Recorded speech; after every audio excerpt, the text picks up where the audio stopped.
بادشاہ نے نا ارادہ کیا کہ میں نے اپنے بچے کو سپہ سالاری بھی سکھائی ہے، گھوڑ سواری بھی سکھائی ہے، نیزہ بازی بھی سکھائی ہے، میں چاہتا ہوں دین بھی سیکھ جائے۔ ایک بڑے زبردست عالم تھے، ان کے ذمہ لگایا کہ آپ میرے بچے کو دین کا علم پڑھائیں۔ انہوں نے مکمل جد و جہد کے ساتھ 7-8 سال میں نا پورا عالم بنا دیا شہزادے کو۔ میری باتوں کی سمجھ آ رہی ہے آپ کو؟ کس کو؟ شہزادے کو۔ کس کو عالم بنایا جی؟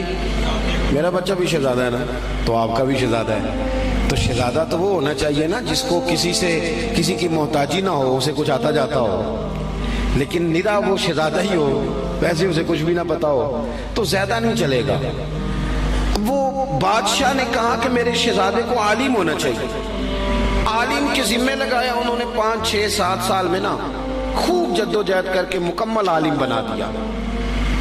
ہارون رشید نے بھی کہا تھا امام کسائی سے کہ میں چاہتا ہوں آپ میرے بیٹے کو پڑھائیں، لیکن میری گزارش ہے کہ میرے گھر آ کے پڑھائیں۔ تو امام صاحب فرمانے لگے یہ نبی پاک کا علم ہے، سب کا سانجھا ہے، جہاں سب کے بیٹے بیٹھیں گے ہارون رشید کا پتر بھی وہی بیٹھے گا، گھر آ کے نہیں پڑھا سکتا۔ ہارون رشید نے اب جواب میں کیا کیا کہ امام صاحب کو نکال دو علاقے سے۔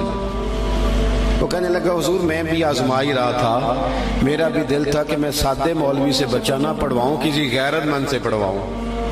اب یہ گھر آیا کرے گا آپ کے، جہاں سارے بچے بیٹھیں گے چٹائی پہ، وہیں بیٹھ کے پڑھے گا۔ ہارون رشید ایک دن گزر رہے تھے تو امام کسائی وضو کر رہے تھے اور شہزادہ ہارون رشید کا وضو کرا رہا تھا۔ اس نے لوٹا پکڑا ہوا ہے، امام صاحب کے پیروں پہ پانی ڈال رہا ہے اور امام صاحب وضو کر رہے ہیں۔ ہارون رشید گھوڑے پہ گزر رہے تھے، دور سے دیکھا تو گھوڑا بھگا دیا۔ کچھ شاگرد کہنے لگے حضور ہارون رشید آ رہا ہے، تو آپ فرمانے لگے کیا کروں آ رہا ہے تو آنے دو، پھر کیا ہے، سانو تخت ہزارے دی لوڑ کی ہے، نلکی لگے شہر بھول دے نال، اسی تے اپنی بال کے سیکنے، سانو کی لگے کسی اور دے نال، آتا ہے تو آنے دو۔ تو آ گیا۔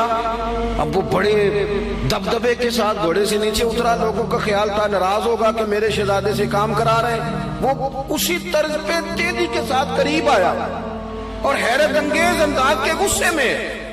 اب شاگرد اور عقیدت مند کانپ رہے ہیں کہ استادوں کے بارے میں کوئی بات نہ کر دے، ہم سے برداشت نہیں ہو سکے گا، لیکن اس نے قریب آ کے اپنے بچے کے کمر پہ زور سے مارا۔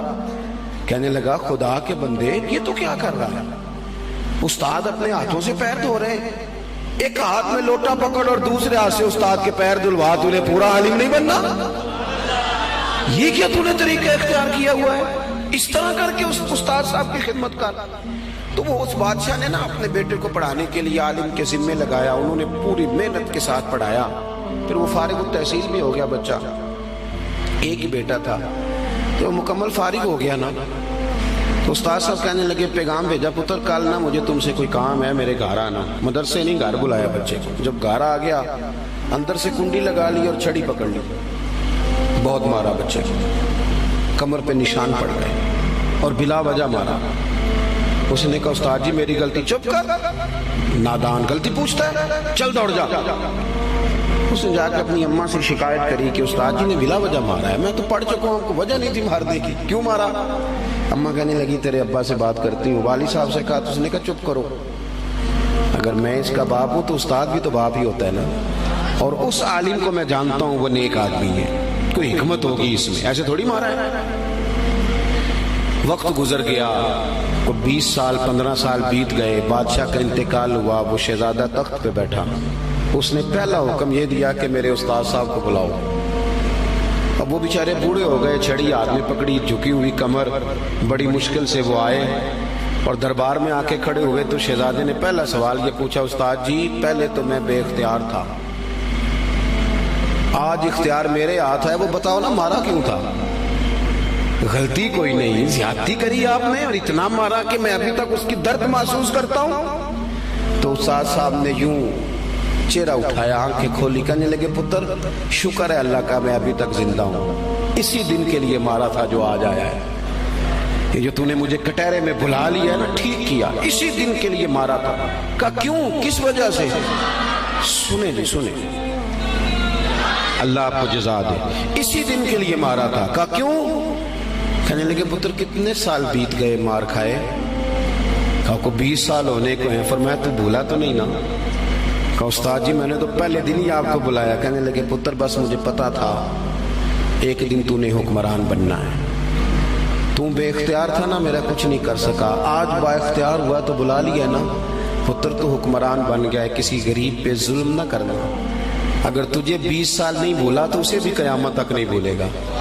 اور جب وہ اللہ کی بارگاہ میں با اختیار ہوگا تو تجھے بلوا لے گا.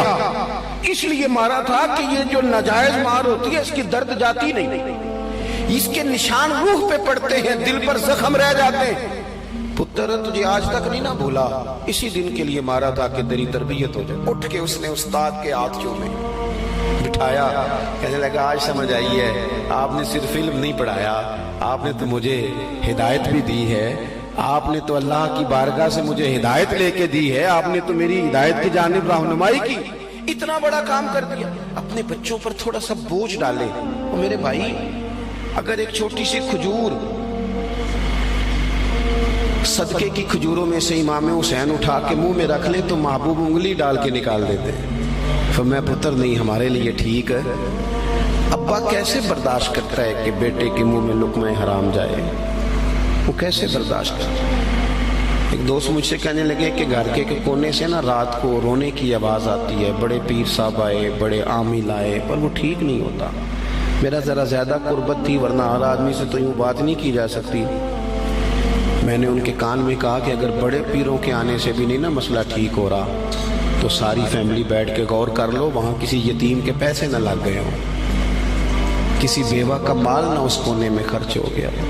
یہ جو یتیم کے اور بیوہ کے اور غریبوں کے پیسے ہوتے ہیں، یہ تیزاب ہوتا ہے. تیزاب جدھر جدھر لگتا ہے وہاں سوراخ کرتا ہے. سب سے پہلے یہ نور علم لے جاتا ہے.